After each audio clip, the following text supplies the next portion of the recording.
Good afternoon and welcome. Thank you for joining us. I'm Shruti Narayan, the Northern California Residency Training Coordinator. Joining me is also Susana Ramirez Munoz. She's the Bilingual Residency Training Coordinator. Susana is in Southern California. Disruptions take a toll not just on small business revenue, but on a bigger picture on the economy of the state. Together, we both look forward to guiding you through this important step towards strengthening your business against disruption. As a former business owner, I understand how difficult it could be to, set aside time to do extra things, like a commitment to make a business continuity plan. That's why we truly appreciate you being here today. This training is brought to you by the California Office of the Small Business Advocate, CalOSBA. Our mission today is to help you prepare your business for a wide range of challenges, not just natural disasters like earthquakes and wildfires, but also everyday disruptions like power outages and supply chain issues. To make this training actionable, all the resources you need are available on our website at outsmartdisaster.calosba.ca.gov. When you visit our website, click on the Prepare section. When you get to the Prepare page, you will see the booklet in English and Spanish. You can download it in the language of your choice.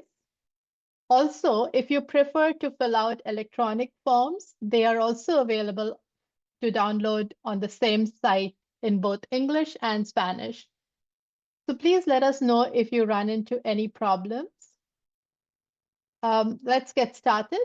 Your commitment today could make all the difference to your business tomorrow. So before we move on, a little bit about what CalOSBA is. We are part of the Governor's Office of Business and Economic Development, better known as GOBIZ. CalOSBA's mission is to represent and elevate the voices of California's 4.2 million small business owners. Small businesses are the backbone of our economy. Our office connects small business owners and nonprofits with resources and information to start, manage, and scale your business. We'll share some of the local partners from your area at the end of the presentation. We'll share how you can find local partners in your area. We have a statewide network to expand access to capital and new market opportunities, and you'll find several around in your area. We also support disaster awareness preparedness initiatives to increase the resiliency of your business. That is where Outsmart Disaster comes in. We offer direct support for small businesses through direct relief grants and credit enhancement programs. Let's talk a little bit about why having a business continuity plan is critical for your business.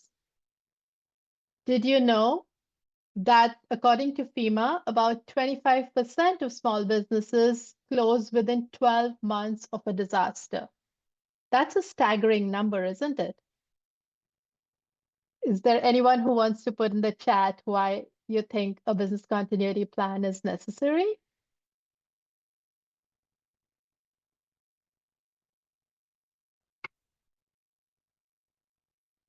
We'll move ahead as you all type in something. I'm hoping to see some responses. With a well-prepared plan, you can reduce the risk and recover faster. It is about taking care during blue skies and preparing to weather the storm when the skies turn gray. Your business continuity plan is essentially the umbrella you keep ready during blue skies, so you can, open it up when skies turn gray. Let's talk about having a business continuity plan and why that is critical to your business. A BCP helps you prepare during blue skies, as I mentioned, and that helps you recover during a crisis. When disaster strikes, it's too late for us to start planning. We only react when there is a problem. We haven't had a chance to think it through. But with a BCP, your team will be ready and will already know what to do when something happens. It also ensures safety. A well-trained team can reduce chaos and prevent injuries. Studies show that businesses that conduct regular emergency drills report a 70% boost in staff confidence when a real emergency strikes. A BCP also minimizes financial loss. So planning ahead reduces financial loss by up to 50%. So there are studies that also show that every dollar spent on preparation can save you $13 in recovery costs. So isn't that a high number when you are really struggling through a difficult phase? That in itself would have me sold to have something in place. It also builds customer confidence. So being prepared shows reliability, building loyalty, and strengthening customer relationships. Now that we've talked about why business continuity matters, let's walk through the 6 steps to creating your resiliency roadmap. Yes, we call it a roadmap because that's exactly what it is. It's a simple guided path that helps you move from thinking about preparedness to actually being prepared. It's your plan for navigating through disruptions and getting back on track quickly. These 6 steps are straightforward, flexible, and built for small businesses. You don't have to do them all at once, and you don't need to hire a consultant to help you do it. We've designed this so that you can take it one step at a time at your own pace, and it fits almost all businesses. So now you're probably wondering why we call it a resiliency roadmap. We chose the word roadmap very intentionally because resilience isn't a one-time checklist, it's a journey. This roadmap gives you direction. It tells you what to do before, during, and after a disaster, whether that's a power outage, a wildfire, a cyber attack, or anything that might interrupt your business. And like any good roadmap, it helps you stay calm and make smart decisions when things get tough because you've already done the work when skies were blue. You don't need to be an expert, you just need to start. We just want you to start thinking about preparedness. Doing this work now when the skies are blue means you won't be scrambling when skies turn gray. It's like packing your emergency kit before the storm, not during the storm, right? So, and if you hit a roadblock, don't stress, just email us. Please, whenever you hit a roadblock while getting your business continuity plan, we're going to share our email address at the end of this. We really want you to be successful, and we want you to reach out if needed. Just remember, this is your plan for your business. You get to make it work for you. And we've made sure it's something you can build at your own pace. The roadmap gives you clarity, confidence, and control so that no matter what comes your way, you have a plan to keep going. Before we dive into details, we would like to introduce you to Mom and Pop's Kitchen. We will use their business as an example throughout this training. We also ask that you keep your business in mind as you go through this training to customize your own business resiliency roadmap. So, Mom and Pop's Kitchen is a local, small, family owned restaurant. It has 5 employees. It's located in Los Angeles County. They rely heavily on equipment, supply chain, and their employees. Their business financial obligations that they heavily depend on are payroll, insurance, and their contracts. The building is located in a strip mall. I'm going to quickly talk about business continuity versus business resiliency before I hand this over to Susanna. Business continuity ensures your business can maintain operations during a disruption. For Mom and Pop's Kitchen, business continuity during COVID-19 meant staying open by implementing social distancing, sanitization, and takeout services to keep serving customers safely. Whereas business resiliency for Mom and Pops would be focused on adapting and growing through challenges.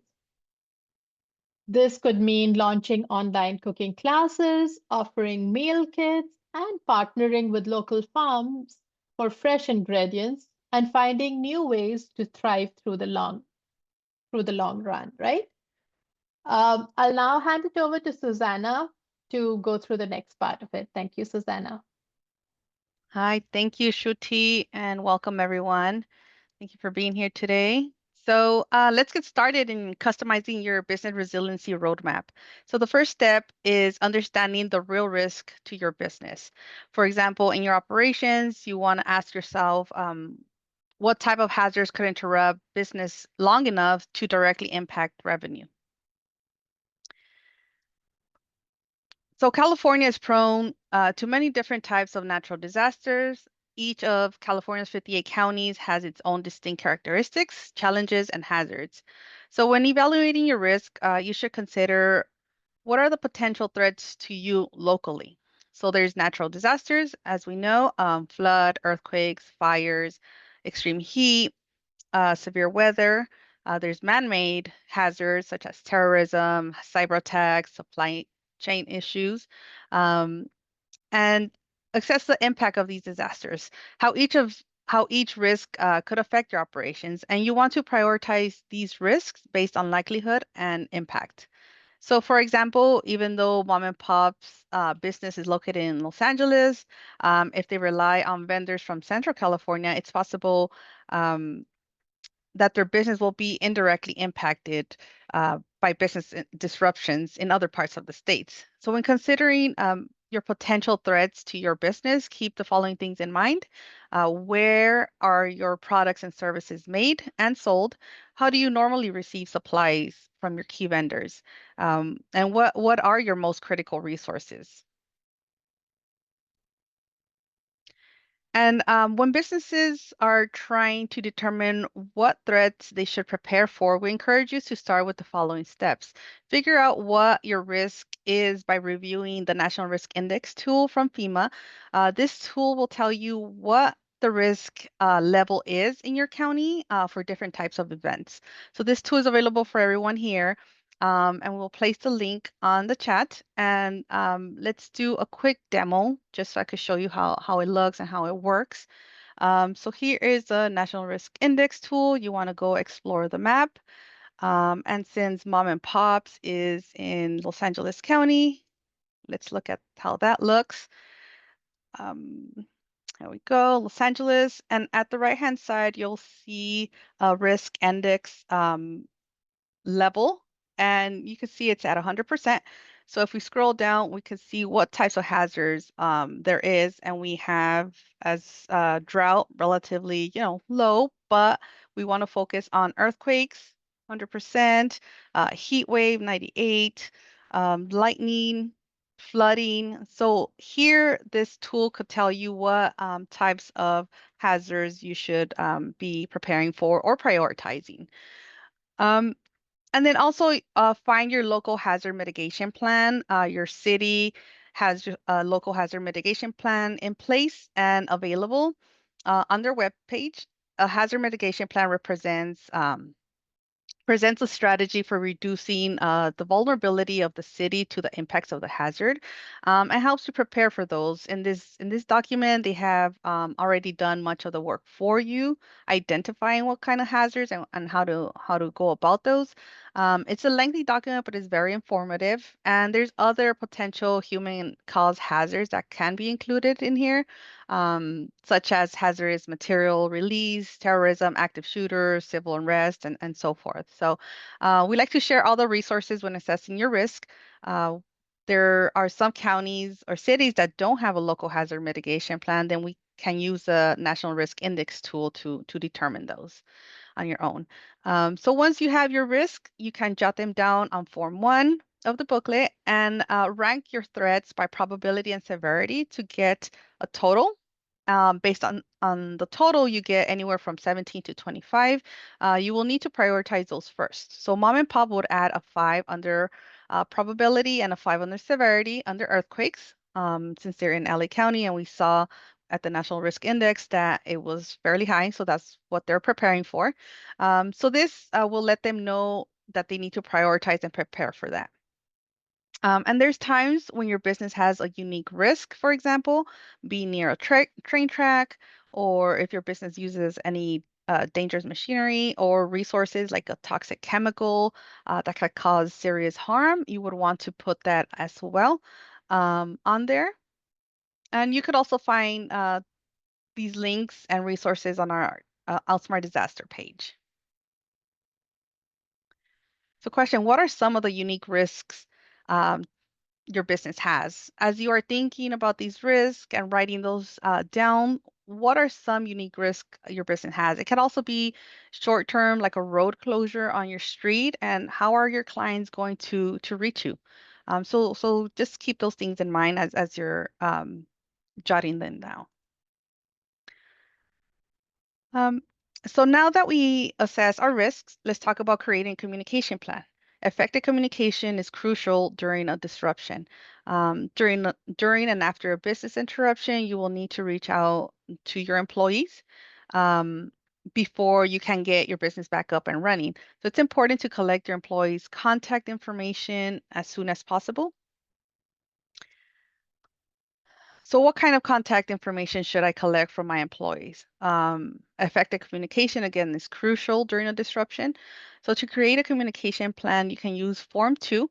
As an example, Mom and Pop's Kitchen has 5 employees. Our contact information should have the details for each of these 5 employees. So you would have 5 of your Form 2 forms, which should include your basics, personal phone numbers, home address, email address, emergency contact, and out-of-state contacts. And make sure you document any other information about them that might be relevant, such as what are the key responsibilities of each of these 5 employees.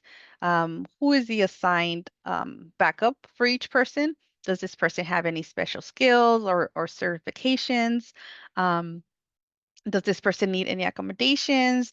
Do they use any medical device? Having all this information documented for all your employees is crucial in order to continue your business operation following a disaster. With this information, you can ensure that you can relay the message to your employees through either an emergency call tree or any other communication that you have in place with them, such as a group text and so forth. And on the form, you just see it's filled in just as examples of what mom and pops would do for their business. And each business is different, so we would have different information here. Once you have your employees' contact information, begin thinking about all other key contacts, such as your community.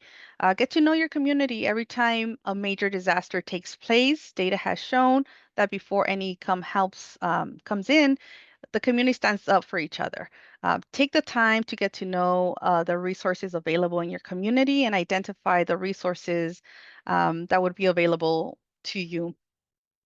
Um, For example, mom and pop's kitchen rely heavily on refrigerator. They would need to place a place to refrigerate its goods so they don't spoil. So who are the others in the community that may have an extra refrigerator or a extra generator to spare in case there's a power outage, for example? Um, you should also suppliers and vendors. You should have a contact information for company representatives and offices and your account numbers. Make note of potential backups for mom and pop's kitchen, for example. The suppliers would include local farms, wholesale distributors, beverage suppliers, kitchen equipment maintenance, technology services for their point of sales, and IT services. Utility companies. This list depends on your location and your industry. The most common are electricity, water, natural gas, internet, and telephone. Your customers. Keep a comprehensive customer list. This allows you to maintain transparency during a challenging time and keep your customers informed about any disruptions in your services. And also local emergency services, identify key authorities and agencies such as Cal OES, the fire department, police, the poison control. Local chambers of commerce may also be a good source of information in an emergency, even if you're not a member. So this information that you provide here will become your crisis communication plan. So how do I receive emergency notifications? Look for apps that can alert you of different events, such as my Shake app. Sign up for emergency text alerts from your local county, such as Cal Alerts. Identify radio stations that provide emergency alerts in your area. And remember that cell communication may be down, so keep a portable radio at your business location. We are going to be sharing a link from the National Oceanic and Atmospheric Administration, NOAA, that explains why every business should own one of these radios and how it can help you keep your employees and customers safe during an emergency. And the reason we are highlighting the portable radio is because, again, your community is the first in line when it comes to first line of defense. And now Shruti will take us through understanding your critical business processes.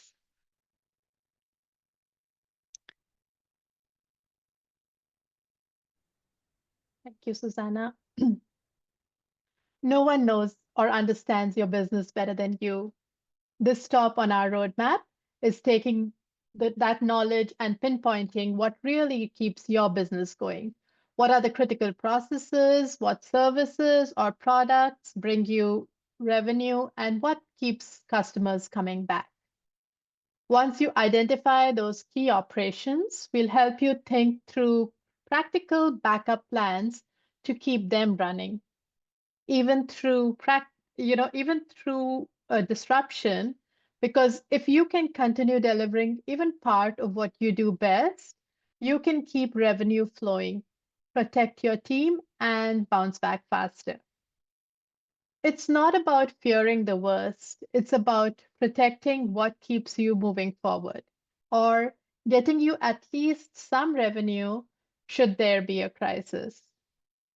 Best would be to get all revenue, but we want you to get at least some of your revenue. So let's talk about understanding your operations. During an interruption, stress, power outages, and communication issues can make it really hard to act quickly. It's important to identify the process that generates the most revenue and have backup plans to keep that process running. Let's understand what I mean by each of these business processes with mom and pop's kitchen in mind. So operational process for mom and pop's kitchen relies on their, homemade chili for most of their revenue. So say mom and pop's kitchen is able to have a limited menu, they have to figure out what would get them the most revenue and what is their most selling item. That, according for our example, we're going to say is mom and pop's homemade chili.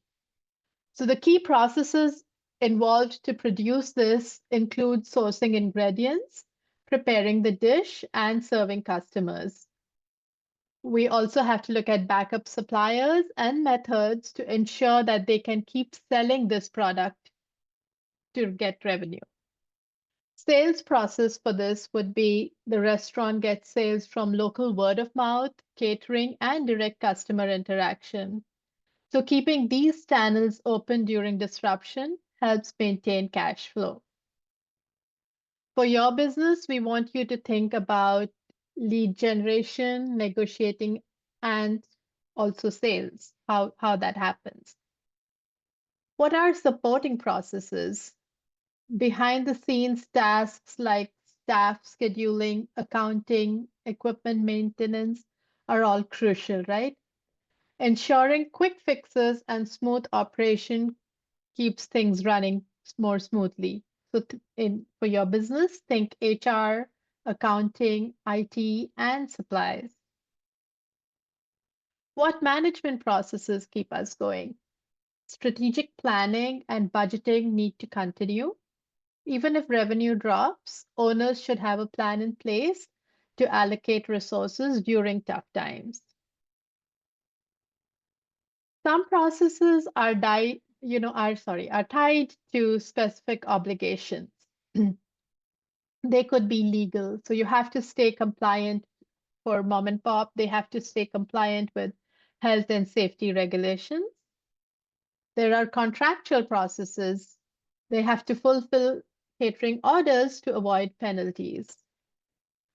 There are also regulatory processes like maintaining a valid business permit and license. Their financial obligations would be to make sure that employees are paid on time.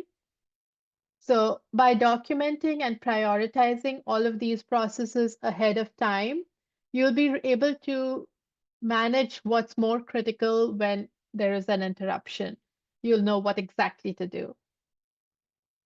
All your business processes require certain equipment and resources to continue operations. In addition to documenting the processes,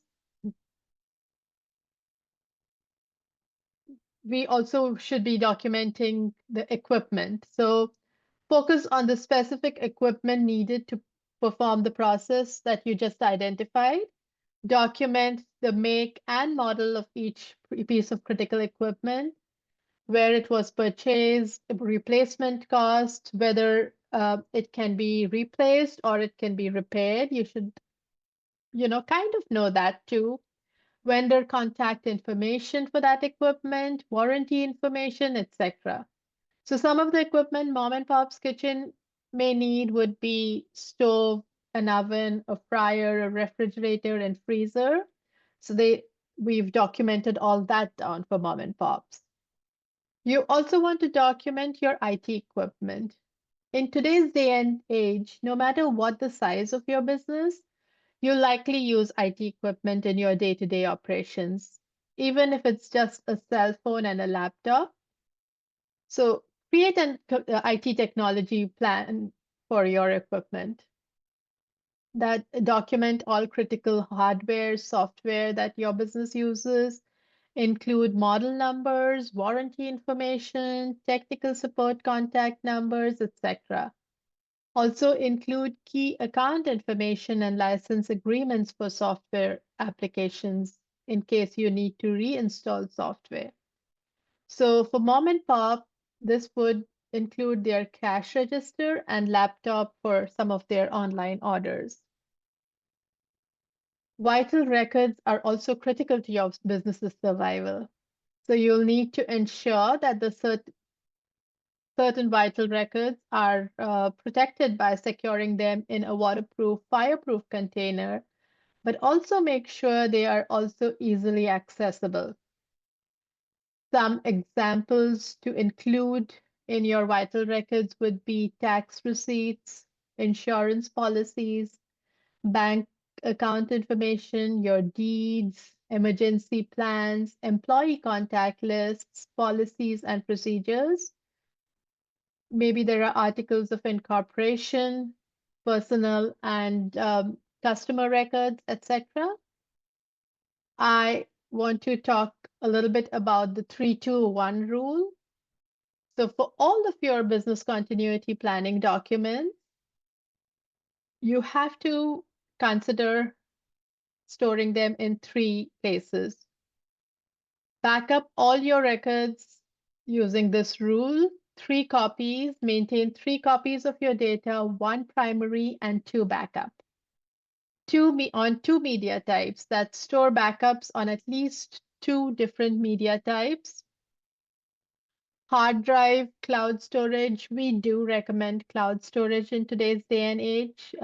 Should your business burn down or something, if your data is safely stored on the cloud, it'll be easier to access. It saves critical time, though you can always, find all your documents eventually. It takes away time from being able to apply for that grant or that loan that comes open for a limited period soon after, right?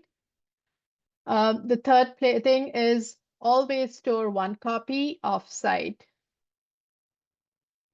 So 1 copy may be in your office, but 1 copy should be off-site. The 1 copy should always be on the cloud or on a storage device if you're more comfortable with that.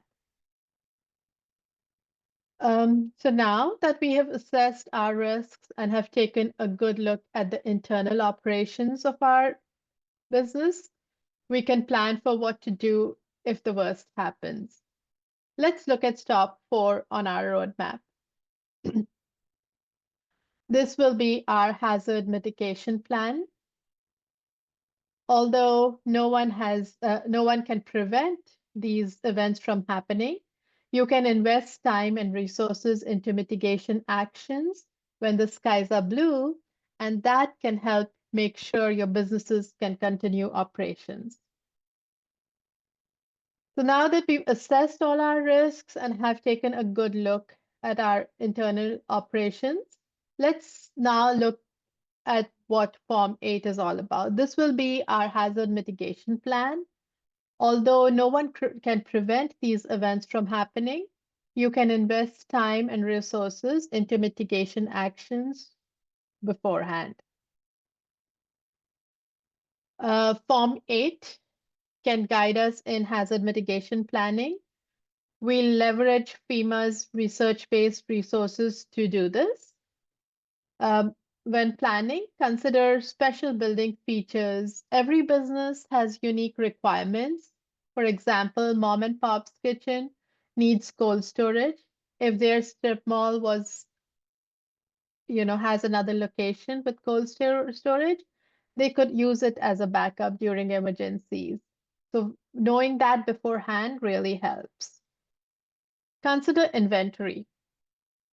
Supply chain delays could prevent quick restocking, so focus on storing essential resources for the most profitable and valuable service if you have space. And if space is limited, look into more inventory or stock where you could store that. Consider that you might not be able to restock quickly. So if space is limited, again, focus on the most valuable service and figure out where you might want to store that. Here are some key resources we'll share to assist with mitigation planning. That includes FEMA's protective action. This offers a practical guide to preparing, responding to, and recovering from a disaster. The ReadyGov toolkit that we'll share are tailored toolkits for specific hazards like earthquakes, floods, and power outages, and they will help you get prepared for each risk that you may have seen as a priority in your risks. Mitigation actions range from simple DIY measures to complex solutions requiring professional help, such as consulting an engineer. Our goal is to provide tools and knowledge to help reduce the impact of disruptions on your business. So you should prioritize what you want to do first and go ahead and do that. At this point, I'm going to hand this over again to Susanna to talk about insurance and finance. Thank you, Shruti. Okay, so understanding your insurance and finances. So a critical element of business resiliency is a realistic assessment of your current insurance coverage. Most small businesses are underinsured, so you want to make sure you keep your insurance up to date and keep reassessing as your business grows or changes. You must also take a detailed look at your finances to project how long your business could survive a disruption.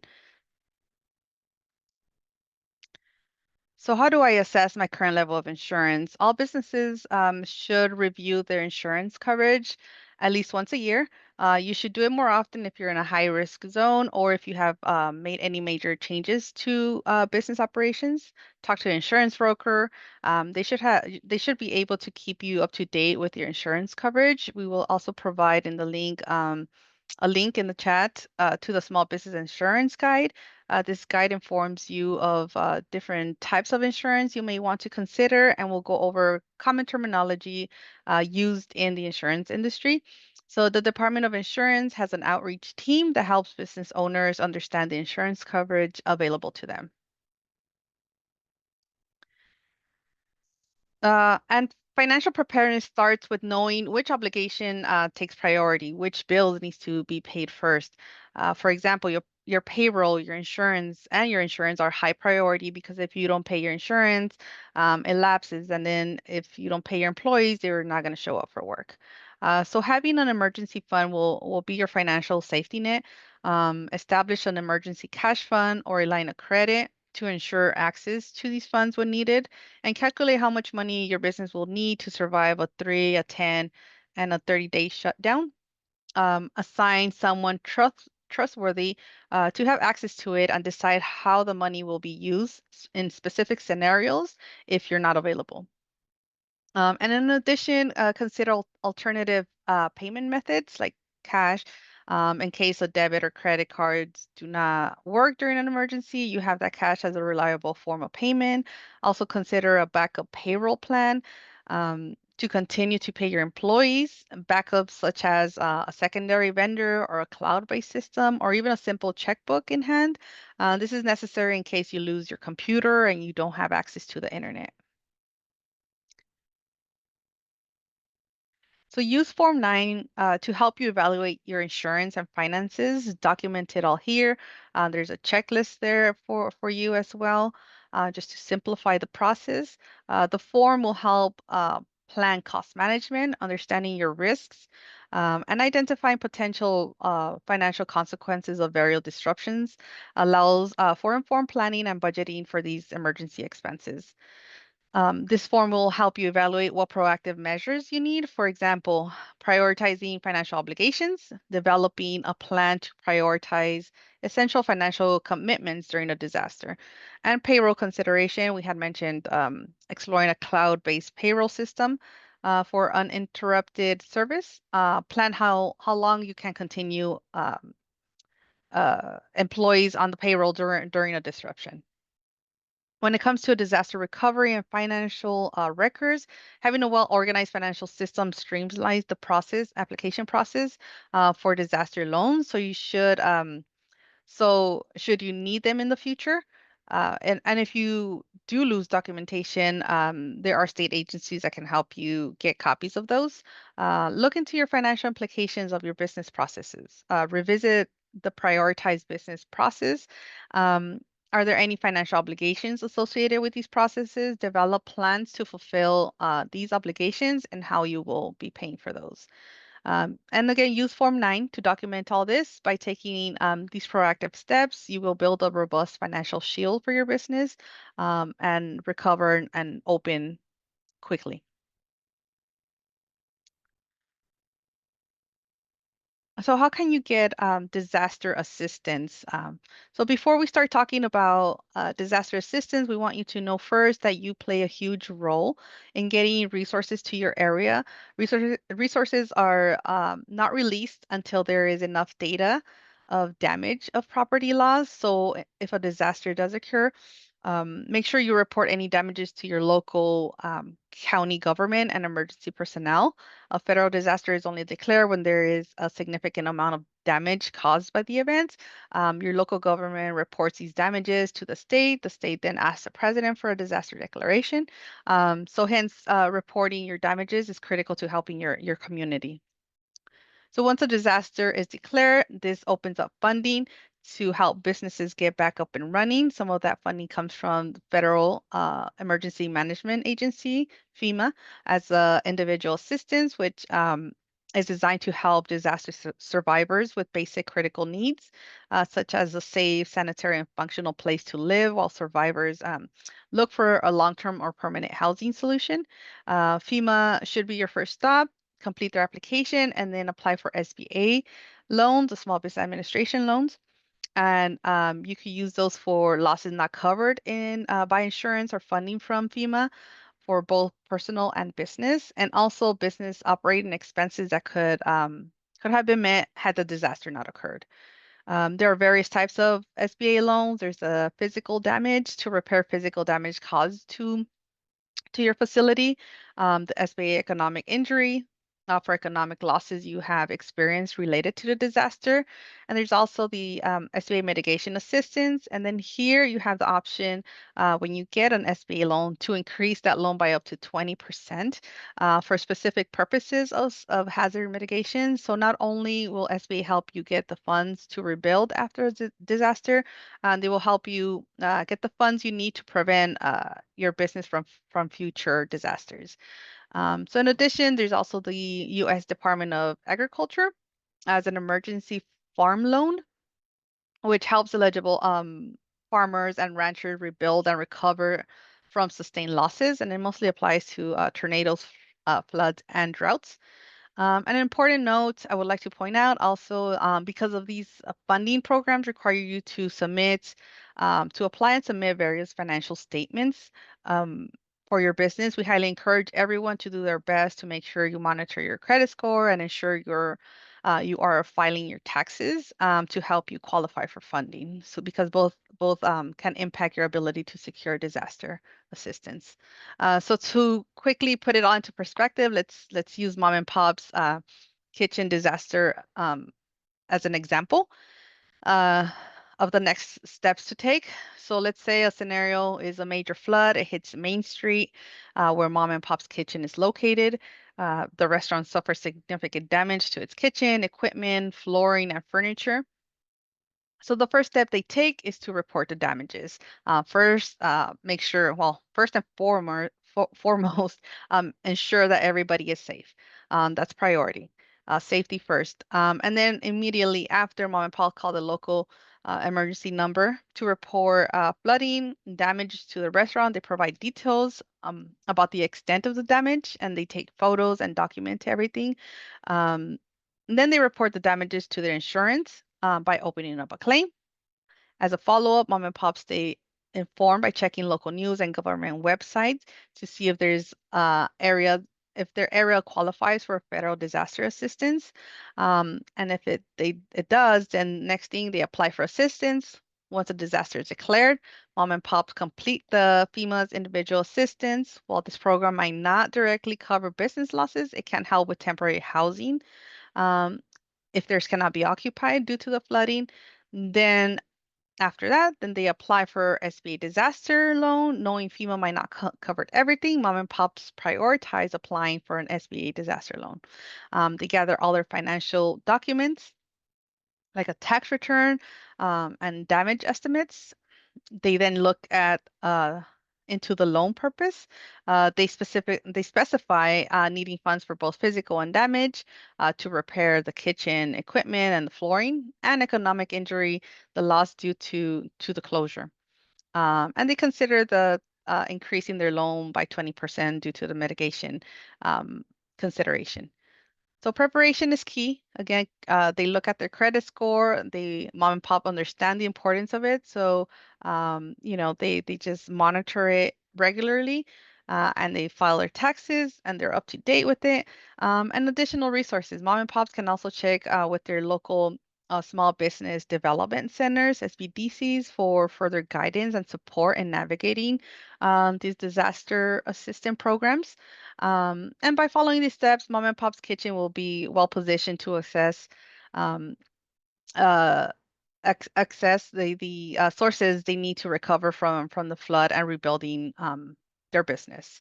And you can visit our disaster resource page for additional information. So I encourage you all to look at that for updated resources. So a meticulous crafted plan is only as effective as the real world application. So practice with various scenarios like a fire, power outage, or a flood. Regular testing through drills and simulation is very important, and make sure you involve all your employees. It helps identify weaknesses, helps uncover areas in your plan that require improvement or additional resources. It also ensures employees are comfortable with their roles and responsibilities during a disruption. Make sure your employees are regularly trained and take part of the drill. So how would these drills look like? So let's take a look again, at our example with mom and pops, a scenario to consider will be a fire. So they simulate a kitchen fire. Employees should know how to use the fire extinguisher and evacuate the building safely. For a power outage, they practice taking inventory procedures by using a flashlight or alternate cooking method, like using a grill outside if safe to do so. And for a water shortage, they run a drill on closing the restaurant if the water supply is compromised, simulate using disposable plates and utensils, or following proper sanitation procedures for limited water use.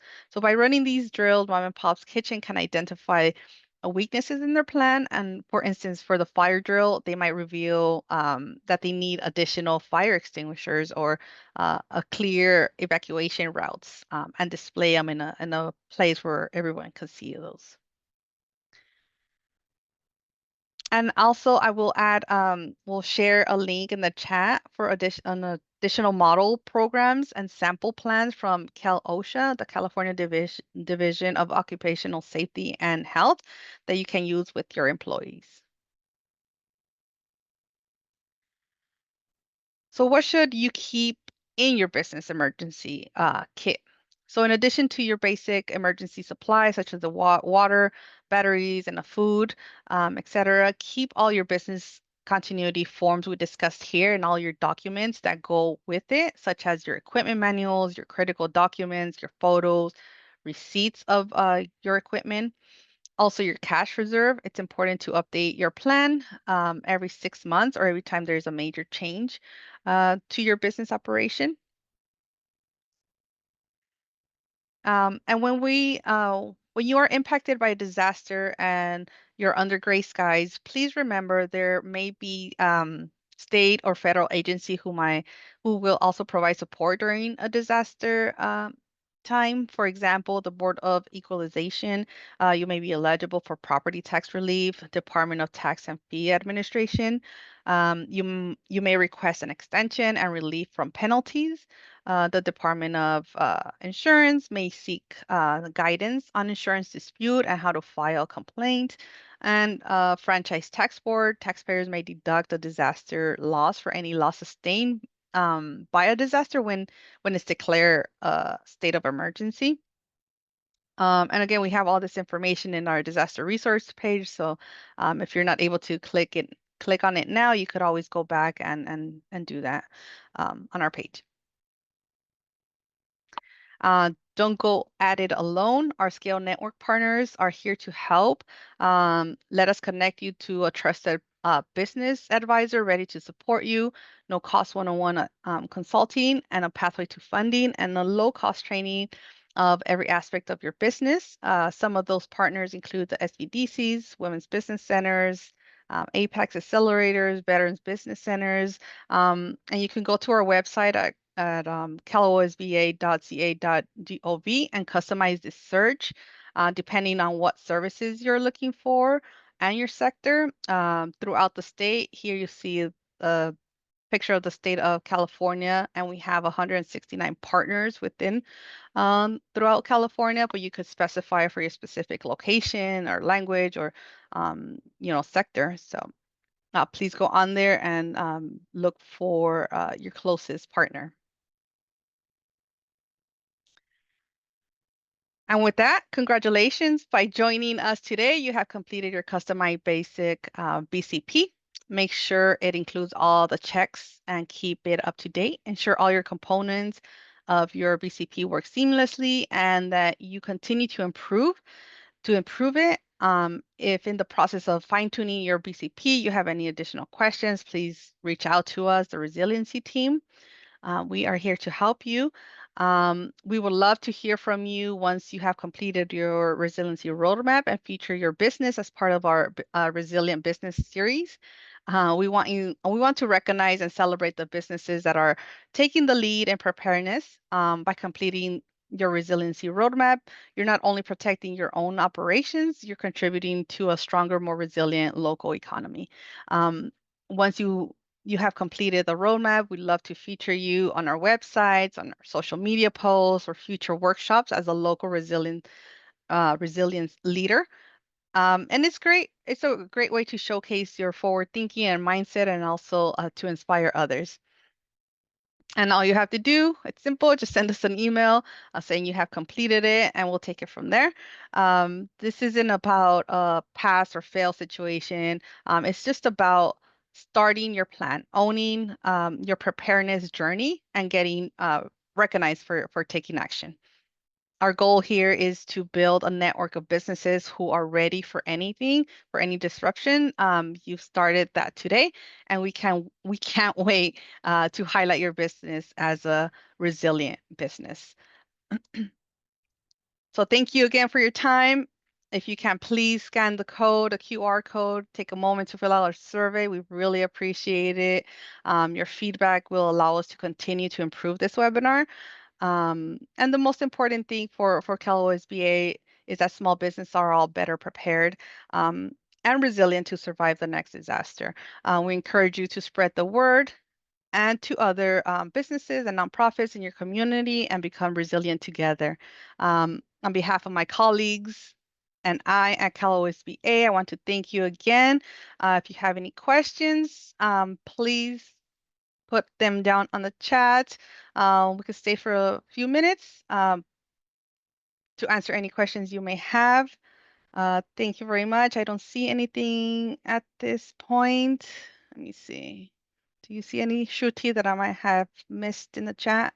Yes, I But see one. Oops. thank you again. Asking how long might it take to complete the roadmap if I focused on 2 hours per week? You want to take that, Susanna? Sure. I mean, it all depends on your business. It could, if it's a smaller business, just a one-person business, then it could take less time. I mean, if it's bigger, then I think it just depends on the type of business you have. Um, I, I don't know. What do you think, Shruti? Absolutely. Yeah, it totally depends on the size of your business. And 2 hours per week, I see it getting done in maybe 2 weeks, 3 weeks at the most. Depend that again, like Susanna said, if it's a really big business, it may take a little longer. But for most of our businesses, I think 3 to 4 weeks, if you did 2 hours per week, should be max. And you could focus it per section as well. You could Yeah. focus those 2 hours per week for one section, and then if you complete the next section, another 2 hours, and just taking it by sections would be easier or more simplified. And it's more like I like to break things down when I do something. Um, I feel like I've accomplished more if I do finish one section. So, but this roadmap is made such that you don't have to go in a particular order. I think only the first part of it, if you assess your risks initially, after that, you can pick up whatever you want at any time you want and finish that up. That kind of helps you feel like you've completed something and keep moving forward. So that also in the long run, some amount of preparedness is better than no preparedness at all, right? So it's great to get little chunks of it together at one time. Does that make sense? Yes, that was a good question. Thank you for your Yes, question. thank you. Of course, thank you. Do we have any other Any other? questions? Yeah.